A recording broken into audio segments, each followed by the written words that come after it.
పాకిస్తాన్ ఆర్మీకి అయితే భారీ షాక్ తగిలింది.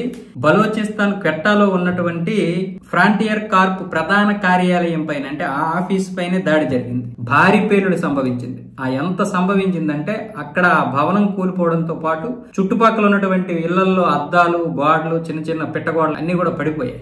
దీంతో 13 మంది చనిపోయారు, 40 మంది గాయపడ్డారు. మరో 2 చివరి దశలో ఉన్నారు.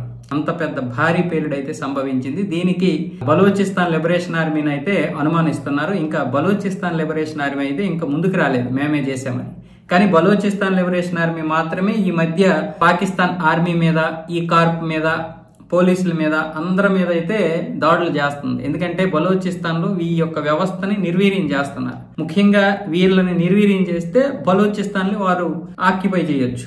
వాళ్ళు స్వాధీనం చేసుకొని వాళ్ళు స్వతంత్రంగా ఒక దేశంగా ఏర్పడడానికి బలోచిస్తాన్ లిబరేషన్ తో పాటు మరికొన్ని మిలిటెంట్ సంస్థలు కూడా దానికి సపోర్ట్ చేస్తున్నాయి. అలాగే ఆఫ్ఘనిస్తాన్ నుంచి కూడా కొన్ని సంస్థలు సపోర్ట్ చేస్తున్నాయి. ఇలాంటి పరిస్థితుల్లోనూ ఈ నెల మొదట్లో బలోచిస్తాన్ లిబరేషన్ ఆర్మీ అయితే అవాతుల్లా మంగల్ వర్ధంతి సమయంలో అక్కడికి వచ్చినటువంటి చాలా మంది ప్రజలు వస్తారు కదా, అక్కడికి మానవతా బాంబు, అంటే సూసైడ్ బాంబు పట్టుకొని వెళ్ళి అక్కడ ఏమొచ్చేసి ఆత్మాహుతి దాడి చేసుకున్నారు. దానివల్ల 15 మంది చనిపోయారు. అప్పుడు ఇదేమొచ్చేసి మళ్ళీ ఇప్పుడు ఇంకా నెల గడవక ముందే మళ్ళీ ఇలాంటి దాడి జరిగింది, 15 మంది చనిపోయారు.